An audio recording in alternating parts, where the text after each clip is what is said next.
আসসালামু আলাইকুম। সম্মানিত সুধীমণ্ডলী, আমরা সূরা বানী ইসরাঈলের 85 নম্বর আয়াত থেকে এখন আলোচনা শুরু করতে যাব ইনশাআল্লাহ। আউযু বিল্লাহি মিনাশ শাইতানির রাজিম। বিসমিল্লাহির রহমানির রহিম। ওয়াসআলুনাকা আনির রূহ, তারা আপনার কাছে প্রশ্ন করে রূহ সম্পর্কে। হে রাসূল, আপনি বলুন, কুলের রূহ মিন আমরি রব্বি, যে রূহ হচ্ছে আমার রবের আদেশ। ওমা উযীতুম মিনাল ইলমি ইল্লা কালিলা, দেওয়া হয় নাই তোমাদেরকে জ্ঞান সামান্য ছাড়া। কাজে তোমাদের জ্ঞানের মাধ্যমে তোমরা রূহকে এটা আয়ত্ত করতে পারবে না। আল্লাহর সৃষ্টি দুই ভাগে বিভক্ত। আলা লাহুল খালক ওয়াল আমর, জেনে রাখো সৃষ্টি তার, আদেশ তার। খালক হলো এমন সৃষ্টি যেগুলি ইন্দ্রিয় শক্তি দ্বারা অনুভব করা যায়,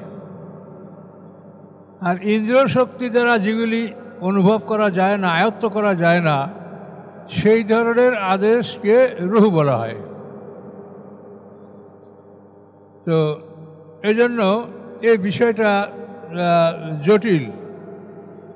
তো সম্মানিত সুধী, এটার একটা শানে নজুল আছে, সেটা হচ্ছে যে আরব নেতারা ইহুদি আলেমদের কাছে গেল যে আমাদের কাছে এক লোক, আমাদের বংশীয় লোক, সে নিজেকে নবী বলে দাবি করে, তার এই দাবির সত্যতা কতখানি ঠিক, আমরা কী করে তাকে এটা চিনতে পারবো। তখন তারা বলল যে 3টা প্রশ্ন তোমরা তাকে করবে, 3টার জবাব দিলে সে নবী না, আর একটারও জবাব দিতে না পারলেও সে নবী না। যদি সে 2টার জবাব দিতে পারে, একটার জবাব না দিতে পারে, তাহলে সে নবী। এটা ইহুদিরা শিখাই দিল। এবং প্রশ্ন 3টা কি, যে তাকে প্রশ্ন করবে রূহ সম্পর্কে, রূহ কি। 2 নম্বর তাকে প্রশ্ন করবে আসহাবে কাহাফ সম্পর্কে, গুহাবাসী সম্পর্কে, যে তাদের অবস্থা কী। 3 নম্বর তাকে প্রশ্ন করবে যুলকারনাইন সম্পর্কে, এমন একজন বাদশাহ যে পৃথিবীর পূর্ব পশ্চিম প্রান্ত, উত্তর প্রান্ত সফর করেছেন। এই 3টা প্রশ্ন তারা করবে। তো এই 3টা প্রশ্নই মুশরিকরা আল্লাহ রসুলকে করেছেন, কিন্তু আল্লাহ রসুল বলেছেন যে আমি আগামীকাল তোমাদেরকে জবাব দিব, কিন্তু ইনশাল্লাহ বলতে ভুলে গিয়েছিলেন। এই কারণে ওহী নাজেল হতে 15 দিন পর্যন্ত বিলম্ব হয়েছিল। 15 দিন পরে এই বিষয়গুলি স্পষ্টভাবে আল্লাহ তাআলা তার রাসূলের কাছে নাজেল করেন এবং তাকে সতর্ক করেন যে ইনশাআল্লাহ ছাড়া আপনি কখনো বলবেন না যে এইটা আমি করব, আগামীকাল এটা করব। এটা বলতে হলে আপনি বলুন ইনশাআল্লাহ আমি করব। ইনশাআল্লাহ ছাড়া, ইনশাআল্লাহ মানে কি, যদি আল্লাহ ইচ্ছে করেন, যদি আল্লাহ ইচ্ছে করেন তাহলে আমি করব। তো এখানে খালক এবং আমর, যে জিনিসগুলি খালক তার আকৃতি আছে। যেমন সূরা মুলকে দেখেন, আল্লাযী খালাকাল মাউতা ওয়াল হায়াতা লিয়াবলুয়াকুম আইয়ুকুম আহসানু আমালা, যিনি তোমাদের হায়াত এবং মৌত সৃষ্টি করেছেন। খালাকাল মাউতা ওয়াল হায়াতা, তো হায়াত এবং মৌত এই দুটোই খালক। হায়াতের আকৃতি হলো ঘটকি, মাদি ঘোড়া, আর মৃত্যুর আকৃতি হচ্ছে দুম্বা। জান্নাত এবং জাহান্নামের মাঝে উভয় দল যখন তাদের ফয়সালা চূড়ান্ত হয়ে যাবে, জান্নাতীরা জান্নাতে পৌঁছে যাবে, জাহান্নামীরা জাহান্নামে পৌঁছে যাবে, তখন জান্নাত এবং জাহান্নামের মাঝখানে একটা দুম্বা আল্লাহ তাআলা হাজির করবেন এবং বলবেন, এই জান্নাতবাসী, এটা কি চেনো তোমরা? বলে হ্যাঁ। এটা কি? এটার নাম মৃত্যু। এবার দোজখবাসীদেরকেও বলা হবে, তোমরা কি এই প্রাণীটাকে চেনো? এটা কি? বলে এটা মৃত্যু। এই 2 দলকে এটা দেখিয়ে এই দুম্বাটাকে জবাই করে ফেলানো হবে। ফলে মৃত্যুর মরণ ঘটল, মৃত্যু মরে গেছে, আর কেউ মরবে না অনন্তকাল। জান্নাতে যারা যাবে তারাও অনন্তকাল, জাহান্নামে যারা যাবে তারাও অনন্তকাল। এবং ওই নূতন পৃথিবী, এই পৃথিবী ধ্বংসের পরে যে নূতন পৃথিবী আল্লাহ সৃষ্টি করবেন জান্নাত জাহান্নামের জন্য, আল্লাহ বলেছেন যে সেই পৃথিবীর আকাশ পৃথিবী যতদিন পর্যন্ত স্থায়ী থাকে ততদিন পর্যন্ত প্রত্যেকটা মানুষের হায়াত হবে, মোমেন এবং কাফের। কিন্তু মোমেনদের ক্ষেত্রে বলা হয়েছে এরপরও আতান গায়রা মাজুস, তাদের দান এটা কখনো বন্ধ হবে না, তারপরও তাদের দানটা অব্যাহত থাকবে, জারি থাকবে। এগুলি সম্পর্কে আমাদের জ্ঞান এটা আয়ত্ত করতে পারে না যে আসলে এটার অর্থ কী। তবে অনন্তকাল মহাকাল আল্লাহ তাআলা আমাদেরকে সুখ শান্তিতে রাখবেন যদি আমাদের নসিবে জান্নাত থাকে। এবং এই জান্নাত আমাদের জন্য আল্লাহ সৃষ্টি করেছেন। আবার জান্নাত জাহান্নাম উভয়টাই আল্লাহ জিন ইনসান তারা ভর্তি করবেন, পূর্ণ করবেন, তাও আল্লাহ বলেছেন। কাজেই আপনাদের প্রতি যাদের প্রতি আল্লাহর অশেষ মেহেরবানি, হয়তো তারাই এখানে আসতে পেরেছেন, আপনারা ভাগ্যবান। পৃথিবীর অধিকাংশ মানুষ কিন্তু কোরআন থেকে দূরে, আর অধিকাংশ মানুষ মোমেন হবে না, অধিকাংশ মানুষ জাহান্নামী হবে। তো এই জন্য আপনারা চেষ্টা করবেন নিজেকে মানে যতখানি প্রস্তুত করে আল্লাহর দরবারে যাবেন এবং অন্যদেরকেও আপনি দাওয়াত দিবেন। কোরআনের দাওয়াত সকলের কাছে পৌঁছিয়ে দেওয়া এটা কিন্তু ফরজ কাজ। কে মুসলমান হলো কি হলো না, গ্রহণ করলো কি করলো না, সেটা দেখার কাজ আপনার না, দায়িত্ব আপনার না। আপনি শুধু সঠিকভাবে দাওয়াতটা তাকে পৌঁছিয়ে দিয়েছেন। আল্লাহ এটাই চাচ্ছে, নবী রাসূলদেরকে আল্লাহ এটাই বলেছেন, আলাইকাল বালাগ ওয়া আলাইনাল হিসাব। তো এখানে ওদের প্রশ্নে আল্লাহ রসুল 15 দিন পরেই আসলো, তখন তিনি আসহাবে কাহাফ সম্পর্কে, সূরা কাহাফ শুরুই আছে সেখানে, যে 7 জন যুবক হারিয়ে গেছিল, 309 বছর পরে তাদের পরিচয় পাওয়া গিয়েছিল, এটা কোরআনে স্পষ্ট বলা আছে। যুলকারনাইন সম্পর্কে সূরা কাহাফের মধ্যে ওখানে এটা স্পষ্ট বলা আছে। আবার রূহ সম্পর্কে এখানে আল্লাহ স্পষ্টভাবে বললেন যে তারা আপনাকে রূহ সম্পর্কে প্রশ্ন করে।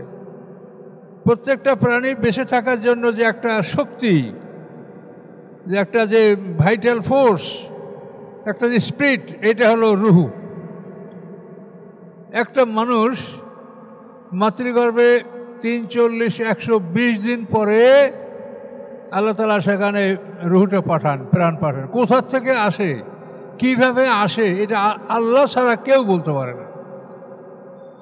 3টা পর্দার ভিতরে মানুষের জন্ম প্রক্রিয়া আল্লাহ তাআলা এই যে ভ্রূণ, এটাকে ডেভেলপ করেন ধীরে ধীরে। ওখানে সেই স্পার্ম ওভাম মানে শুক্রকীট ডিম্বকোষ এর সংযোজনের পরে ধীরে ধীরে ভ্রূণ এটা আস্তে আস্তে সেটা যে ডেভেলপ করে 4 মাস, 340-120 দিন, এই 120 দিনে আল্লাহ তাআলা সেখানে প্রাণ ঢুকিয়ে দেন। প্রথম 40 দিনে এই ফ্লুইড বা সিমেন্স বীজটা এটা জমাট রক্তের আকার ধারণ করে। দ্বিতীয় 40 দিনে এটা এক টুকরা গোশতের আকার ধারণ করে। তৃতীয় 40 দিন এটা এই গোশত থেকে একটা হাড্ডির অবকাঠামো তৈরি হয়। এরপরে আল্লাহ সেখানে রূহ পাঠান। কোথা থেকে পাঠান, কিভাবে পাঠান আমরা জানি না। আবার যখন আমাদের মৃত্যু হয়, যে কি যে যায় দেখি আমরা একটু মুখ নড়ে উঠেছি, কি গেল, সে তো লাইফ সাপোর্টে থাকে, সব কিছু আটকা থাকে, তারপর কি গেল, এই যে চলেই যাচ্ছে আমাদেরকে আমাদের অজান্তে, এই শক্তিটা আমরা কি, এটা আমরা কিছু জানি না, আমরা এটাকে মানি। এবং এই রূহের কারণে প্রত্যেকটা প্রাণী বেঁচে থাকে। রূহ যখন না থাকে, এই রূহের সাথে আরও 3টে আছে নার্ভস, এই 4টা spiritual part of the body, দেহের যেটা মানে আভ্যন্তরীণ অংশ, যেটা ফিজিক্যাল পার্ট হলো আমাদের পানি, মাটি, আগুন, বাতাস, আর স্পিরিচুয়াল পার্ট হলো নফসে মুতমাইন্না, নফসে লাওয়ামা, নফসে আম্মারা, রূহ। এই 8টা জিনিসের সমন্বয়ে আমরা মানুষ। মানে আমাদের এই 8টা জিনিস যখন একত্রে থাকে, তখন সেটা মনে করেন এই যে বিদ্যুতের তার ধনাত্মক ঋণাত্মক 2টা তার যখন একসঙ্গে থাকে তখন আলোটা জ্বলে, আর একটা তারকে পৃথক করলেই শেষ, আর কোনোটাই জ্বলবে না। তো মানুষের জীবন মরণ এতটুকুই, যে আমাদের থেকে যদি এই সংযোগটা বিচ্ছিন্ন হয়ে যায়, অর্থাৎ নফস এবং রূহের সাথে আমাদের দেহের সংযোগ বিচ্ছিন্ন হয়ে গেলেই লাশ। তখন আমার নাম লাশ, আপনার নাম লাশ। তো এই রূহ সম্পর্কে আমরা কিছুই বলতে পারি না, কেউ বলতে পারে না যে এটা কী, কোন জিনিস, কোথা থেকে আসে, কোথায় যায়, কোথায় থাকে। এটা একমাত্র আল্লাহর ব্যাপার। আল্লাহ বলছেন যে তোমাদেরকে সামান্য জ্ঞান দান করা হয়েছে, এর মাধ্যমে তোমরা রূহ সম্পর্কে তোমরা জানতে পারবে না, বুঝতে পারবে না।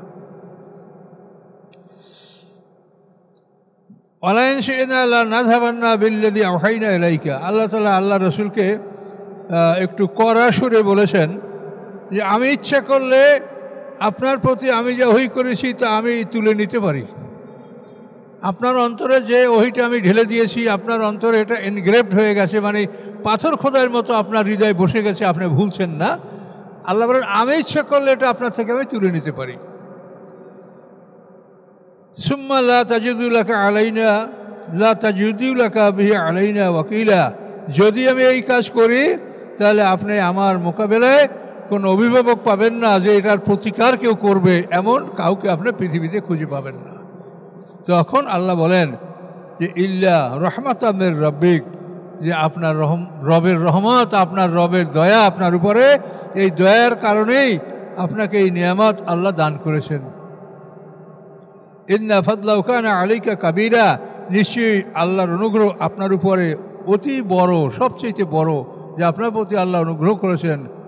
আপনি এতিম, আপনার মধ্যে যে আল্লাহ তাআলা এই জিনিস দান করবেন এবং সারা বিশ্বের সর্বশ্রেষ্ঠ মানুষ হিসাবে আপনি সম্মানিত হবেন, দুনিয়া আখিরাতের শ্রেষ্ঠ মানব আপনি, কাজে এটা আল্লাহর রহমত আপনার উপরে। এটা কেউ চেয়েও নিতে পারে না, এটা কেউ অর্জনও করতে পারে না, এটা শুধু আল্লাহর রহমত। কুল, আপনি বলুন, লাইন ইসলামাতেল ইনসু ওয়াল জিন্ন, যদি একত্রিত হয় সমস্ত মানুষ এবং জিন জাতি, যদি একত্রিত হয় সমস্ত মানব জাতি এবং জিন জাতি আলা, এই বিষয়ের উপরে যে আইয়াতু বিমিসলি হাযাল কোরআন, যে এই কোরআনের মতো একখানা কোরআন তারা রচনা করবে, লা ইয়াতুনা বিমিসলিহি, কখনোই তারা কোরআনের সমকক্ষ একখানা কোরআন রচনা করতে পারবে না। ওয়ালাউ কানা বাযুহুম লিবাযিন যাহিরা, যদিও তারা একে অপরকে সাহায্যকারী হয়, একে অপরকে সাহায্য করবে, জিন ইনসান সবাই মিলে, তারপরও তারা কোরআনের মতো একখানা কোরআন রচনা করতে পারবে না। এই চ্যালেঞ্জের উপরে কোরআন পৃথিবীতে আজকে হাজার হাজার বছর পর্যন্ত আছে, কিয়ামত পর্যন্ত থাকবে এই চ্যালেঞ্জ।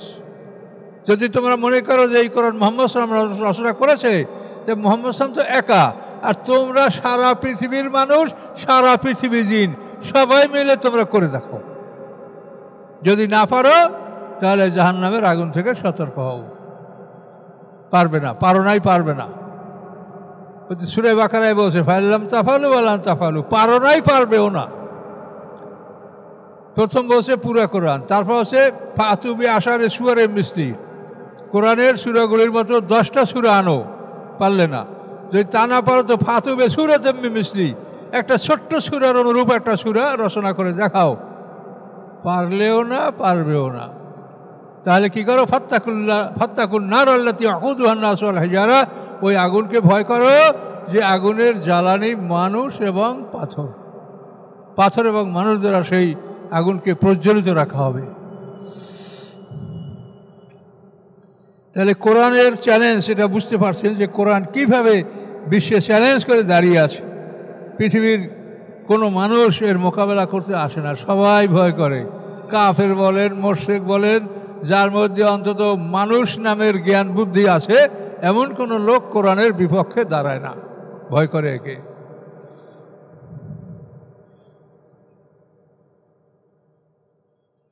ওয়ালাকাদ সাররাফনা লিন-নাসি ফি হাযাল কুরআনি মিন কুল্লি মাসাল, আল্লাহ বলেন আমি বর্ণনা করেছি মানুষের জন্য এই কোরআনের মধ্যে সমস্ত দৃষ্টান্তগুলি। মাসাল শব্দের অর্থ বোঝায় যে এমন কিছু যার দ্বারা মানুষের মনে সন্দেহ সৃষ্টি হয়, যে কথা বা কাজে মানুষের মধ্যে সন্দেহ সৃষ্টি হয়, এটাকে বলা হয় মাসাল। কোরআনে সূরা ফুরকানের 33 নম্বর আয়াতে আল্লাহ বলেছেন যে ওলা ইয়াতুনাকা বিমাসালিন ইল্লা জিনাকা বিল হাক্কি ওয়া আহসানা তাফসীরা, যে ওরা যে কোনো সন্দেহ উদ্রেককারী বস্তু আপনার কাছে উপস্থিত করে, আমি সত্যকে প্রকাশ করব, হক মানে যাতে সন্দেহ দূর করে, ও আহসানা তাফসীরা, এবং তার উত্তম ব্যাখ্যা আমি আপনাকে দান করব। কাজে মাসাল বলতে যে জিনিস মানুষের মধ্যে সন্দেহ সৃষ্টি করে, তাই আল্লাহ বলেন যে আমি বর্ণনা করেছি মানুষের জন্য এই কোরআনের মধ্যে সকল দৃষ্টান্ত, আবা আকসারুন্নাস ইল্লা কুফুরা, কিন্তু মানুষেরা কুফরি ছাড়া আর সবই অস্বীকার করলো। একটা বিষয় রাজি হলো কি, আমরা কুফরি করব। কথা বলতে পারছেন? মানুষেরা সব কিছু অস্বীকার করলো কুফরি ছাড়া, যে আমরা কুফরি করব, আল্লাহর অবাধ্য হব, এইটা, আর সব অস্বীকার। অকাল, এবং তারা বলল লা নুমিনা লাকা হাত্তা তাফজুরা লানা আরদু মিন ইয়ানবুয়া, তারা বলল আমরা কখনোই আপনার প্রতি ঈমান আনবো না যতক্ষণ আপনি প্রবাহিত করবেন আমাদের জন্য পৃথিবী থেকে একটা ঝর্ণা। আমাদের এই মক্কায় পানির অভাব, নদী নহর নাই, নদী নালা নাই, আপনি আমাদের জন্য এই মক্কা শহরে একটা ঝর্ণা প্রবাহিত করে দেন। মুহাম্মদ সাল্লামকে এটা ওরা বলল। অথবা আও তাকুন এলাকা জান্নাতুম মিন নাখিলিন ওয়া ইনাব, অথবা হবে আপনার জন্য একটা বাগান, খেজুর গাছের, আঙ্গুর গাছের একটা বাগান আপনার জন্য, স্পেশাল বাগান হবে। তাফজুরা আনহারা খেলালাহা, এবং সেই বাগানের মাঝখান থেকে আপনি নহর প্রবাহিত করবেন। আও তুসকিতাস সামা আলাইনা কামা জামতা কিসাফা, অথবা আপনি আমাদের উপরে আকাশের খণ্ড বর্ষণ করুন, টুকরা টুকরা করে আকাশ আমাদের মাথার উপরে ফেলে দেন। আও তাতিয়া বিল্লাহিল মালাইকাতে কাবিলা, অথবা আপনি উপস্থিত করেন আল্লাহ এবং ফেরেশতাকে এক কাতারে। এইসব প্রশ্ন কাফেররা মুহাম্মদ সাল্লাল্লাহু আলাইহি করেছে, এবং এই ব্যাপারে বিশেষ করে আব্দুল্লাহ ইবনে আবি উমাইয়া, আল্লাহ রসুলের ফুফাতো ভাই আব্দুল্লাহ ইবনে আবি উমাইয়া, আতেকার সন্তান, সেই লোকটাই আল্লাহ রসুলকে এই ধরনের কঠিন প্রশ্ন করেছিল যে এগুলো আপনি আমাকে করে দেখান। কিন্তু করে দেখালে কি হবে, ঈমান আনবে? কখনোই না। যদি ঈমান আনতো তাহলে আল্লাহ রসুল আকাশের চাঁদকে দ্বিখণ্ডিত করে দেখালেন, তাতে ওরা ঈমান আনলো না। ঈমান আর আনবে না। মুজিজা দেখে কোনো মানুষ ঈমান আনে না।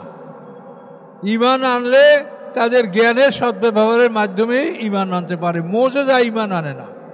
ঈসা আলাইহিস সালাম মরা মানুষ কবর থেকে জীবিত করে দেখাইছেন, এর চাইতে বড় মুজিজা পৃথিবীতে কি হতে পারে বলেন?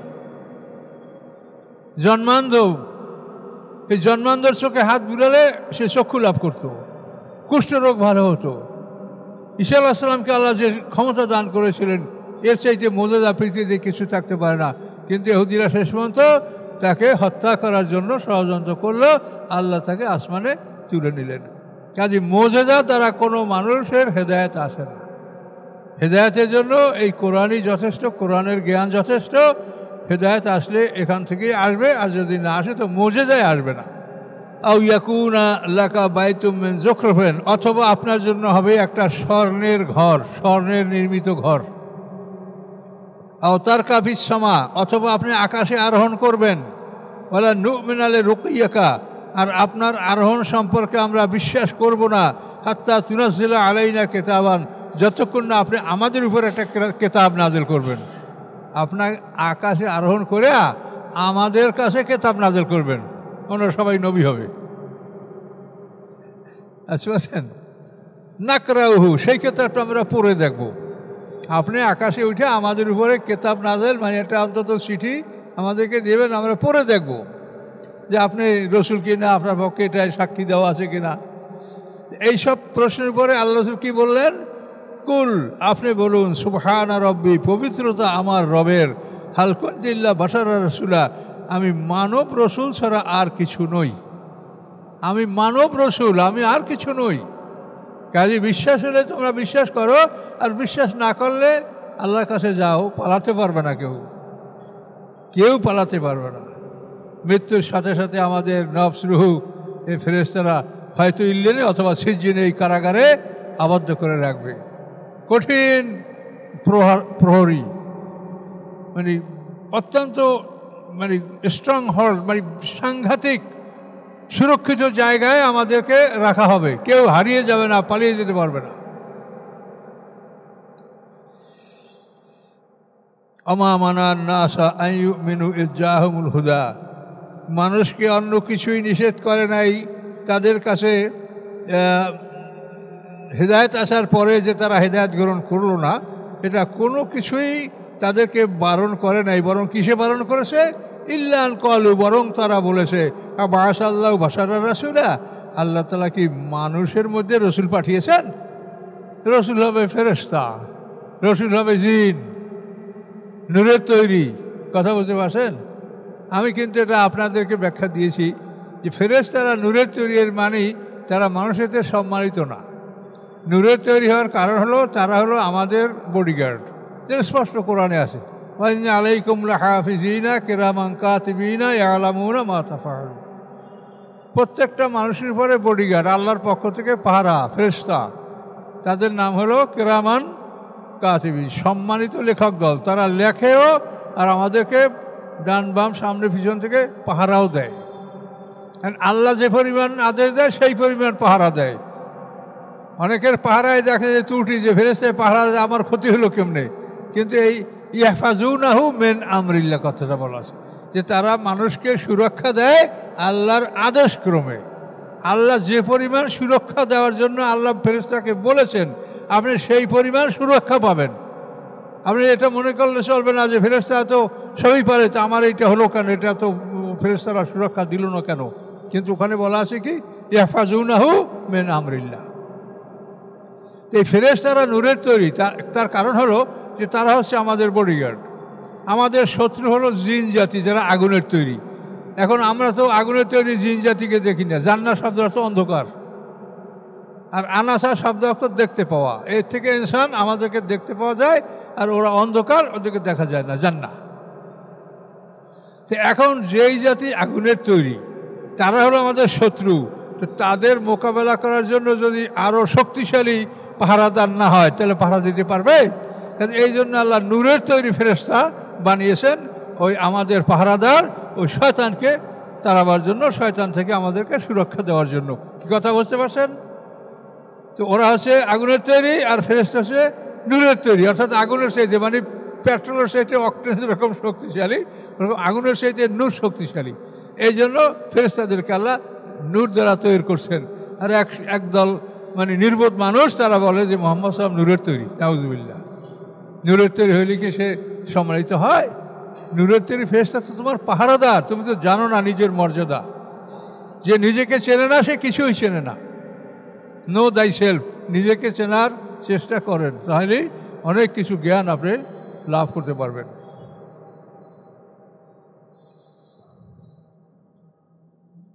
আল্লাহ বলেন কুল লাউ কানা ফিল আরদি মালাইকাতুন ইয়ামশুনা মুতমাইন্নিনা লানাযালনা আলাইহিম মিনাস সামাই মালাকার রাসূলা। আপনি ওদেরকে বলেন যদি পৃথিবীতে ফেরেশতারা নিরাপদে চলাফেরা করতে পারত, তো আমি অবশ্যই তাদের উপরে আকাশ থেকে ফেরেশতা রাসূল পাঠাতাম।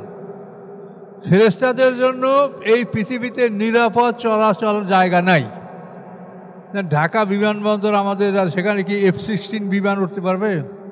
B-2 ফাইটার বিমান আমাদের এয়ারপোর্টে নামতে পারবে? হ্যাঁ? ইলিশ মাছ কি পুকুরে চাষ করা যায়? কেন যায় না? ইলিশ মাছের দৌড় দিবে, দৌড় দিয়ে ডাঙ্গায় উঠে যাবে। কেন? ওই পুকুরে ইলিশ মাছের দৌড় পোষাবে না। আমার পুকুরে, আমার মাদার পুকুরে কাটানোর পরে নূতন পানি ঢুকাইছি, ইলিশ মাছ ঢুকছে। কিন্তু যখন মাছ একটু একটু হয়েছে, 9 ইঞ্চি 10 ইঞ্চি হয়েছে, তখন সব মাছগুলো দৌড় দিয়ে ডাঙ্গায় উঠে গেছে, মানুষের পাইয়া ধরে নিছে। এই ডাঙ্গায় উঠলো কেন? যে ইলিশ মাছের জন্য এই পুকুর না, ওর জন্য নদী সমুদ্র বিশাল এলাকা লাগবে। ও দৌড় দিয়ে কয়েক কিলোমিটার এক দৌড়ে যাবে, তার না এর আগে থামবে না। ফেরেশতার যে গতি, তারা তো এখানে ডানাই মেলতে পারবে না এই পৃথিবীতে। তারা যদি অরিজিনাল আকৃতিতে পৃথিবীতে আসে, তাই পৃথিবীতে ডানা মেলার জায়গায় থাকবে না। এই জন্য আল্লাহ বলেন যে ফেরেশতা যদি পৃথিবীতে চলাচল নিরাপদ হতো, তাহলে আমি পৃথিবীতে ফেরেশতা রাসূল পাঠাতাম। তোমরা তো আহম্মক, জানো না যে ফেরেশতা কী জিনিস। জানলে তোমরা এটা বলতে না। তোমরা তোমাদের মতো বুঝি ফেরেশতা না। তারা বিশাল কায়ের, বিশাল জায়গা, তারা আকাশ থেকে জমিন পর্যন্ত সপ্ত আকাশের এর মধ্যে তারা চলাচল করে, বিচরণ করে। মুহূর্তের মধ্যে তারা সিদরাতুল মুনতাহা যায়, মুহূর্তের মধ্যে পৃথিবীতে আসে এবং আল্লাহর বিভিন্ন ডিউটি তারা করে। কাজে এই ফেরেশতা পৃথিবীতে চলা কোনো মতেই নিরাপদ নয়। আর মানুষের রাগ করলে তোমার একটা থাপ্পড় দিলে তুমি ওটা দিতে পারবা, আর ফেরেশতা রাগ করে যদি একটা থাপ্পড় দেয় তোমরা সবাই মরে যাবা। তাহলে ফেরেশতা কী করে তোমাদের রাসূল হতে পারে? এটা বোকামি ছাড়া কিছু। কুল কাফা বিল্লাহি শাহিদাম বাইনি ওয়া বাইনাকুম, আপনি বলেন তোমাদের এবং আমাদের মাঝে সাক্ষী হিসাবে আল্লাহ যথেষ্ট। ইন্নাহু কানা বিবাদি খাবীরাম বাসীরা, নিশ্চয়ই তিনি তার বান্দাদের সম্পর্কে খবরও রাখেন এবং সব কিছু দেখেন। মা ইয়াহদিল্লাহু ফাহুয়াল মুহতাদ, যাকে আল্লাহ হেদায়েত দান করেন সেই হেদায়েত প্রাপ্ত হয়। ওমা ইউদলিল, এবং যাকে আল্লাহ বিপথগামী করেন ফালান তাজিদা লাহুম আউলিয়া, আপনি তাদের জন্য কোনো অভিভাবক পাবেন না আল্লাহ ব্যতীত। ওয়া নাহশুরুহুম ইয়াওমাল কিয়ামাতে, এবং উপস্থিত করব আমি তাদেরকে কিয়ামতের দিন আলা উজুহিহিম, যে তারা মুখমণ্ডলে ভর করে উঠবে, তাদের পা থাকবে উপরে, মুখমণ্ডল থাকবে মাটিতে, এভাবে আমি হাসরের ময়দানে তাদেরকে তুলব। এবং সাথে সাথে উমিয়া, তারা অন্ধ, বুকমা, তারা নির্বাক, সুম্মা, তারা বধির, তারা মানে অন্ধ, বধির, তারপরে নির্বাক, এই তিন অবস্থা, এবং তারপরে মাথা নিচের দিকে পা উপরের দিকে, এই অবস্থায় আমি হাসরের ময়দানে তাদেরকে তুলব। কি ভয়ঙ্কর কথা দেখেন, আল্লাহর কথা, আল্লাহ মুখে যা বলে এটা করবেন তিনি। এরপরে অবস্থা কি হবে? মাওয়াহুম জাহান্নাম, ঠিকানা হবে তাদেরকে, ঠিকানা হবে তাদের জাহান্নাম। কুল্লামা খাবাত জিদনাহুম সাইরা, যখন এই আগুনটা একটু নিষ্প্রভ হবে, যখন আগুনটা একটু নিভু নিভু হবে, আমি তার প্রজ্বলন বাড়িয়ে দেব। আগুন যদি একটু নিভু নিভু হয়, তার তেজটা কমে, আল্লাহ বলেন আমি তার আগুনের তেজ গতি আমি ফেরেশতাদের মাধ্যমে বাড়িয়ে দেব। আল্লাহ বলেন যালিকা জাযাহুম বিআন্নাহুম কাফারু, এই ঘোষণা আমার, এই শাস্তি আমি তাদেরকে দিব। বধির, বোবা, অন্ধ হিসাবে চলবো, পা থাকবে উপরে, মাথা থাকবে নিচে, এইভাবে অধমুখ অবস্থায় তারা হাসরের ময়দানে উঠবে। এটা কেন? বিআন্নাহুম কাফারু বিআয়াতিনা, যে নিশ্চয়ই তারা আমার আয়াতগুলিকে অস্বীকার করেছে। অকল, এবং তারা বলেছে আয়েজা কুন্না ইযামা রুফাতা, যখন আমরা হাড্ডিতে পরিণত হব, চূর্ণ বিচূর্ণ হব, আইন্না মাবউসুনা খালকান জাদীদা, তখন কি আমরা নূতন করে আবার সৃষ্টি হব? আমাদের হাড্ডিগুলি বুসিদা হয়ে যাবে, জরাজীর্ণ হয়ে যাবে, গুঁড়া গুঁড়া হয়ে যাবে, হ্যাঁ, এরপরেও কি আমরা পুনরায় জীবিত হব? আওয়ালাম ইয়ারাও, আল্লাহ বলেন তারা কি দেখে না, আন্নাল্লাহ আল্লাযী খালাকাস সামাওয়াতি ওয়াল আরদা, নিশ্চয়ই যিনি এই আকাশ পৃথিবী সৃষ্টি করেছেন। আকাশ কত বড়, কোথায় আকাশ? আজ পর্যন্ত কি এটা বিজ্ঞানীরা বলতে পারছে যে আকাশ কোথায়? এর কোনো খবর নাই। এই পৃথিবী থেকে চাঁদ থেকে মঙ্গল, এটা তো একটা গ্যালাক্সির মধ্যে এগুলি সব, তার মধ্যে এই পর্যন্ত মানুষের গতি শেষ। আর আল্লাহ রসুল মেরাজে সপ্ত আকাশ পাড়ি দিয়ে তিনি সিদরাতুল মুনতাহায়, সেখানে তাকে লাল গালিচা অভ্যর্থনা জানানো হয়েছে। কোরআনে স্পষ্টগুলি বলা আছে। আল্লাহ বলেন আওয়ালাম ইয়ারাও, তারা কি দেখে না যে নিশ্চয়ই আল্লাহ তাআলা তিনি যিনি খালাকাস সামাওয়াতি ওয়াল আরদা, যিনি আকাশ পৃথিবী সৃষ্টি করেছেন, কাদিরুন আলা ইয়াখলুকা মিসলাহুম, তিনি তাদের মতো মানুষ সৃষ্টি করার ক্ষমতা রাখেন। তোমরা কোথায় ছিলে? তোমাদেরকে কিভাবে সৃষ্টি করা হলো তুমি ভেবে দেখেছো একবার? ওয়া জাআলা লাহুম আজালান লা রাইবা ফিহ, এবং তাদের জন্য তিনি একটা সময় নির্ধারণ করেছেন, তাতে কোনো সন্দেহ নাই। ওই সময় পর্যন্তই তোমরা অবকাশ পাবে, এরপরেই তোমাদেরকে পাকড়াও করা হবে। নির্ধারিত একটা সময় আল্লাহ দিয়েছেন আমাদের জন্য। ফাআবা যালিমুনা ইল্লা কুফুরা, তো জালেমরা অবিশ্বাস ছাড়া আর সব কিছু অস্বীকার করলো। কি ভাষা! অবিশ্বাস ছাড়া তারা সব কিছু অস্বীকার করলো। কুল, আপনি বলুন, লাউ আনতুম তামলিকুনা খাজাইনা রহমাতে রব্বি ইযাল্লাম সাকতুম খাশিয়াতাল ফাক, আপনি বলেন যে তোমাদের স্বভাব তো এই যে পৃথিবীর রহমতের ভাণ্ডারের তোমরা যদি মালিক হতে, আমার রবের রহমতের ভাণ্ডারের যদি তোমরা মালিক হতে, যে আমার এই রবের রহমতও তোমরা খরচ করতে না, তোমরা কৃপণতা করতে, যে খাশিয়াতাল ইনফাক, যে ফুরিয়ে যাবে। আল্লাহর নিয়ামত এটা কোনোদিন ফুরায় না। মায়েন্দাকুম ইয়াংফাদু আমা ইনদাল্লাহে বাক, আল্লাহ বলেন তোমাদের কাছে যেটা আছে এটা খরচ করতে করতে শেষ হয়ে যাবে, এবং আল্লাহর কাছে যা আছে এটা অবশিষ্ট। তিনি সব দান করলো, আবার সবই পরিপূর্ণ, তার কোনো কিছু কমবে না। তো আল্লাহ বলেন এই কাফেরদেরকে যদি আমার রহমতের ভাণ্ডার দান করতাম তো তাও তারা শেষ হয়ে যাওয়ার ভয়ে তারা ব্যয় করতো না। অকানুল ইনসানু কাতুরা, এবং নিশ্চয়ই মানুষ অতি কৃপণ, অতিশয় কৃপণ মানুষ, কাতুরা। তো এই জন্য আল্লাহ তাআলা আমাদেরকে কৃপণতা বর্জন করতে বলছেন, যেভাবে আল্লাহ ব্যয় করতে বলছেন সেইভাবে সম্পদ আমরা সবাই ব্যয় করার জন্য নিয়াত করব, চেষ্টা করব। তো আমরা আজকে 2 রুকু হয়ে গেছে।